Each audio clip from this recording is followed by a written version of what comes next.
স্বপ্ন দেখতাম, কিন্তু স্বপ্নটা যে পূর্ণ করতে পারবো ভাবিনি। তিল তিল করে জমানো টাকা দিয়ে আজ জীবনের সবথেকে বড় স্বপ্নটা পূরণ করলাম। আসসালামু আলাইকুম, সবাই কেমন আছেন? আশা করছি সবাই ভালো আছেন ও সুস্থ আছেন। আমি শিল্পী, আমি নদিয়া জেলার ছোট্ট একটা গ্রামে থাকি। আবারও মাই সিম্পল ভিলেজ লাইফস্টাইল ব্লগ থেকে চলে এসেছি নতুন একটা ব্লগ ভিডিও নিয়ে। আবারও অনেক দিন পরে আপনাদের মাঝে হাজির হয়েছি। তো যাই হোক, আশা করছি আজকে ভিডিওটা আপনাদের কাছে ভালো লাগবে। আর আপনারা কেমন আছেন প্লিজ একটু কমেন্টে জানাবেন। তো যাই হোক, এই তো আমি প্রথমেই তো দেখলেন ভান্ডারটা ভেঙে নিলাম। তো এখন টাকাগুলো গুনে নিচ্ছি। তো ভান্ডারটা এখনও ভর্তি হয়নি, তবুও কিছু করার নেই, যেহেতু টাকাটার খুবই দরকার। তো সেই কারণে আমাকে ভান্ডারটা ভাঙতেই হয়েছে। তো ভান্ডারটা ভরিনি বলেই আমার ভান্ডারটা ভাঙতে খুবই কষ্ট হচ্ছিল। তো যাই হোক, যেহেতু টাকাটা দরকার ভাঙতে হবে, ভেঙেছি। আর এদিকে হচ্ছে সম্পূর্ণ টাকা মিলে আমার ৯,৭৭০ টাকা হয়েছিল। তো ৯,৫০০ টাকা রেখেছি, আর বাদ বাকি টাকাটা তো আমি আমার সংসারের পিছনে খরচা করেছি। তো বাচ্চারা বলছিল যে মা, ভান্ডারটা যেহেতু ভাঙলে কিছু তো কিনে দাও। তো যাই হোক, কিছু খাবার বলতে ওরা এগরোল, চাউমিন এগুলোই বলছিল। তো আমি বলছিলাম অনেক দিন যেহেতু ফল কেনা হয়নি, তো তুমি যাও, চারটি ফল কিনে নিয়ে আসো। তো যাই হোক, আমার বড় ছেলে গিয়েছিল ফল কিনতে, তো ও এইগুলো কিনেছে। আর শর্ট ভিডিওয় হয়তো আপনারা জেনে গিয়েছেন যে আমার বড় স্বপ্ন মানে কোনটা ছিল আসলে। জীবনে ছোট বড় স্বপ্ন তো অনেক ছিল, আলহামদুলিল্লাহ অনেক পূরণ হয়েছে। তো যাই হোক, সবথেকে বড় যে স্বপ্নটা ছিল সেটা হচ্ছে বক্স খাটের একটা খুবই স্বপ্ন ছিল। তো আমি অনেকবারই টাকা গুছিয়েছিলাম মানে বক্স খাটের জন্য আসলে। তো সেইভাবে কেনা হয়নি, কারণ সব দিক দিয়ে ভাবতে গিয়ে হয়তো কেনা হয়নি। আর আমরা হচ্ছে মধ্যবিত্ত ঘরের বউ, তাই না? আমাদের সব কিছু কিনতে হলে অনেক ভেবে চিন্তে তারপরে কিনতে হয়। তো আমি যদি এর আগে বক্স খাটটা কিনে বসে রাখতাম, তাহলে আমি এগুলো মানে করতে পারতাম না। তো একবার আমি টাকা গুছিয়েছিলাম মানে বক্স খাট কেনার জন্য আসলে। তখন অনেক ছাগল পুষতাম। এখন আর হয়তো ছাগল আমি সেভাবে পুষি না। তবুও এক আধটা থেকে যায় বাড়িতে, যেহেতু গ্রামে থাকি। তো অনেক কিছুই ভাত, তারপর সবজি, আবার ঘাস এগুলো তো মাঝে মধ্যে নিয়ে আসে, তাই না? আবার হাসব্যান্ড যখন বাড়ি আসে তখনও মানে ঘাস নিয়ে আসে। তো সেই কারণেই আমাকে ছাগলটা সবসময় একটা রাখতেই হয়। আর আমার হাসব্যান্ড ছাগল মুরগি এগুলো খুবই পছন্দ করে। তো যাই হোক, আমিও পছন্দ করতাম, কিন্তু এখন আর সেইভাবে ছাগল মুরগি মানে ছাগল পোষা হয় না আর কি। তো ছাগল বিক্রি করে আমি অনেক টাকা জমিয়েছিলাম, মোটামুটি টাকা জমিয়েছিলাম। তো সে টাকায় খাটটাও হয়ে যেত, কিন্তু আমি তখন খাটটা নিইনি। তার কারণ আমার ঘরটা মানে গোছানো ছিল না, বা এরকমভাবে প্লাস্টার করা ছিল না। তো আমি যদি তখন খাটটা বানিয়ে রাখতাম তাহলে বেকার হতো। তো সেই কারণে আমি আমার মানে সেই টাকাটা দিয়ে আমি গলার চেনটা বানিয়েছিলাম। বেকার হতো বলতে মনে একটা শান্তি আসতো না। তো যাই হোক, সেই কারণেই আমি মানে ঘরটা সম্পূর্ণ গুছিয়ে নিয়ে তারপরে খাটটা নিয়েছি। এতে করে আমার মনে একটা আলাদা শান্তি চলে এসেছে। তো যাই হোক, এই ভিডিওগুলো হচ্ছে ২-৩ দিনের ভিডিও। তো আমি একটু একটু করে ক্লিপ বানিয়েছি, কারণ এই কয়দিনে খুবই ব্যস্ত ছিলাম, আর মানসিক চাপ ছিল আমার প্রচুর। তো যাই হোক, তো রান্না করতে করতে মিস্ত্রি ভাইয়ারা চলে এসেছিল। তো খাটটা সেট করতে ওনারা খাটটা সেট করছিল, আর এদিকে আমি একটু ঠান্ডাও দিয়েছিলাম। আর এটা হচ্ছে পরের দিনের ভিডিও, কারণ আমাদের বাড়িটা যেহেতু রাস্তার একদম উপরেই আসলে, তো খুব উঁচু। তো এতো এই পাঁচিরটা দেওয়ার কারণে বেড়াটা খুলে দিয়েছিল। তো বেড়াটা আমি চালটা ভেঙে আবার নতুন করে বেড়াটা সুন্দর করে গুছিয়ে নিয়েছি। আর হাজব্যান্ড বাড়ি না থাকলেও এইসব কাজগুলো আমাদেরই করতে হয়, কারণ এই এতটুকু কাজের জন্য যে একটা মিস্ত্রি নেব, তো একজন তো আসবে না, তারা ২ জন আসবে, কারণ একটা হেল্পার লাগবে।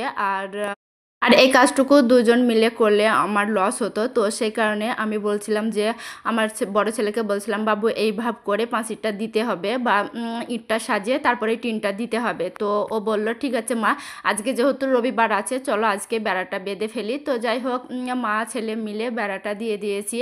আর এইদিকে এটাও হচ্ছে তার পরের দিনের ভিডিও। তো যাই হোক, খাটটা যেহেতু সেট করেছিল, তো খাটটা সেট করার পরে থেকে অনেক কাজ থাকে, বুঝতে তো পারছেন। মানে একটা সাজানো গোছানো ঘর, তার উপরে সেটা খালি করে আবার এই খাটটা লাগানো, তারপরে আবার গোছানো, সব মিলিয়ে বেশ অনেক কষ্টের উপর দিয়েই চলে গিয়েছে। আবার কিচেনটাও অর্গানাইজ করেছি। তো যাই হোক, সেটা পরে ভিডিওয় দেখিয়ে দিব। আর ওইদিকে তো দেখলেন অনেকগুলো ঢপ আমি বার করেছি, বা জারগুলো আমি সব বার করেছি, ওগুলো সব আমি ধুয়ে পরিষ্কার করে নিব। আর এদিকে যে ছোট্ট এই র্যাকটা দেখছেন, এটা হচ্ছে কিনা আমি অনলাইন থেকে নিয়েছি। আর এই ছোট ঘরটায় খাটটা সেট করেছি। আর ছোট ঘরটায় যেহেতু কোনো ওয়ারড্রব রাখা যাবে না, তো আপনাদের একটু ভিডিওয় আমি দেখিয়ে দিব ঘরটা। তো যাই হোক, ওয়ারড্রব যেহেতু রাখা যাবে না, তো সেই কারণে আমি এই র্যাকটা নিয়েছি। এতে করে কম্বল, মশারি মানে টুকটাক জিনিসগুলো হয়তো এই র্যাকটার ভিতরে মানে যাবে আসলে। আর বক্স খাটে আমি একটা ড্রয়ার করে নিয়েছি। এতে করে রেগুলার যে জামা কাপড়গুলো আমার ছেলের জামা কাপড়গুলো আছে আর কি, তো সেগুলো রাখতে পারবে, বা ওর যে জামা কাপড়গুলো সেগুলোও রাখতে পারবে। তো সেই কারণে আমি একটা ড্রয়ারও করে নিয়েছি। এবার বলতে পারেন যে খাটটা হয়তো ছেলের জন্য বানিয়েছেন। হ্যাঁ, হয়তো বয়সটা এমন হয়ে গিয়েছে যে ছেলে বড় হয়ে গিয়েছে, তারপরে হয়তো শখটা পূরণ করতে পেরেছি। তো যাই হোক, তবুও যে শখগুলো ছিল সেগুলো তো পূরণ করতে পেরেছি।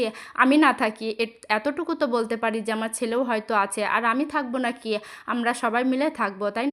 ওদেরকে ঘিরেই তো আমার সব কিছু, তাই না? শখ আহ্লাদ সব কিছুই তো। সেই কারণে ছেলেকেই দিয়েছি যে বাবু তুমি থাকো। মেন কথা হচ্ছে আমার ছেলে বলেছিল যে মা আমি থাকবো ঘরটায়, মানে যেহেতু ঘরটায় ও থাকে, তো সেই কারণে ও বলেছিল যে মা আমার ঘরে সেট করছো, আমি থাকবো। তো আমি আর কি বলবো বলুন, আমার আর কিছু বলার নেই। তো আমি বললাম ঠিক আছে বাবু তুমি থাকবা তাহলে। তো আমি ঘরটা সেভাবে সেট করে নিয়েছি। আর বড় ছেলের ঘরে যেহেতু খাটটা সেট করেছি, আর ছোট ছেলে তো কেমন করছিল আপনাদের একটু দেখিয়ে দিয়েছি। তো যাই হোক, অনেক বুঝিয়ে সুঝিয়ে ওকে মানে থামিয়েছিলাম আসলে। তো যাই এবার চলুন বলি, ভান্ডারে যে টাকা জমিয়েছিলাম সেই টাকা দিয়ে অবশ্য খাটটা হয়নি। তো হাজব্যান্ড কিছু টাকা দিয়েছিল। আর হচ্ছে কিনা আমি অনেক ভিডিওয় বলেছি যে আমার বাবার বাড়ি জমি বিক্রি করেছিল, তো আমি জমিটা কিনেছিলাম। আর সেই জমিটা কেনার জন্য আমি কিছু টাকা লোন নিয়েছিলাম। তো সেই সব টাকা আমার মানে ওই জমি কিনতে গিয়ে লাগেনি, তো কিছু টাকা ছিল। তো হাজব্যান্ড বলেছিল যে যে লোনটা নিয়েছো সেখানে দিয়ে দাও। তো আমি বলেছিলাম না আমি দেব না। তো যাই হোক, উনি লোন-টোন অত পছন্দ করেন না। বাড়ির জমি কিনা থেকে ঘর করা পর্যন্ত আমি তখন বন্ধন লোন নিতাম আসলে। তো খুবই কষ্ট হয়েছে সেই সময়।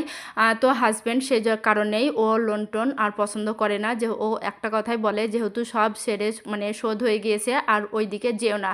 তো যেহেতু খুবই দরকার ছিল, তো সেই কারণে নিতে হয়েছিল। তো তার জন্যই উনি বলছিল যে লোনটা শোধ দিয়ে দিতে। তো আমি বলেছিলাম লোনটা যেহেতু নেওয়াই হয়ে গেছে তাহলে আর শোধ দিতে হবে না।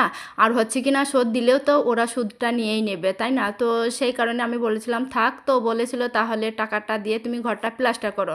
আমি বললাম না আমি টাকাটা দিয়ে ঘরটা প্লাস্টার করব না, যেহেতু জমির জন্যই টাকাটা নেওয়া হয়েছে, আমি এই টাকাটা দিয়ে জমি বন্ধক নিব। তো সেই কারণে আমি সেই টাকাটা দিয়ে একটা জমি বন্ধক নিয়েছিলাম। তো সেখানে আমি কন্ট্রাক্ট দিতাম। তো সেখান থেকেই আমার বেশ কিছু পরিমাণে টাকা হয়েছিল। তো সেই টাকা দিয়ে আবার হচ্ছে কি না, আমার হাসব্যান্ডের টাকা দিয়ে, আমার ভান্ডারের টাকা দিয়ে সব মিলে আলহামদুলিল্লাহ খাটটা আমি নিতে পেরেছি। যাদের কাছে জমিটা আমি দিয়েছিলাম তাদের বলেছিলাম যে আমার যখন টাকাটা দরকার হবে তখন আমি ২ বছরের হোক আর ৩ বছরের হোক কন্ট্রাক্টের টাকাটা একসাথে নিব। তো সেই কারণে আমি যখন খাটটা বানাতে দিয়েছিলাম তখন একসাথে নিয়েছিলাম। সেটা আর আপনাদের সাথে ভিডিওর মানে শেয়ার করা হয়নি। আর ঘরটা যেহেতু প্লাস্টার করে রং করা হয়ে গিয়েছে, তার উপরে যে লোনটা নিয়েছিলাম সে লোনটাও শোধ হয়ে গিয়েছে। শুধু আর ৩-৪টা কিস্তি আছে, দিলেই শোধ হয়ে যাবে। তো ওই কারণেই আমি এই মুহূর্তে এসে ভেবে দেখলাম যে এটাই আমার সঠিক সময় খাটটা নেওয়ার। তো সেই কারণে নিয়েছি। আর আপনাদের সাথে অনেক কথাই শেয়ার করলাম। তো যাই হোক, খারাপ ভালো মন্দ মানে হয়তো হতেই পারে, আপনাদের কাছে খারাপ হয়তো লাগতেও পারে। তো যাই হোক, আমি খুবই কষ্ট করে প্রত্যেকটা ঘরের জিনিসগুলো খুবই কষ্ট করে করেছি। আর আমি জানি সবাই আমার সব আপুরাই খুবই কষ্ট করে সংসারের প্রত্যেকটা জিনিস করে। তো যাই হোক, আমিও করেছি। আর এদিকে রান্না করছি। তো বাজার তো করে এনেছে দেখলেন আমার ছেলে। তো আজকে আমি রান্না করেছি মিষ্টি কুমড়ো, আলু, পটল সব মিলিয়ে মানে কাঁচকলা ৪-৫টা সবজি মিলে চিংড়ি মাছ দিয়ে একটাই রান্না করেছি। আর এই পাঁচমেশালি সবজিটা খেতে সত্যি খুবই ভালো হয়েছিল। আর এইদিকে দেখলেন বাচ্চারা খেলা খেলছিল, তাই একটু ভিডিও ক্লিপ নিয়েছি। আজকে ভিডিওটা এখানে শেষ করছি। আল্লাহ হাফেজ।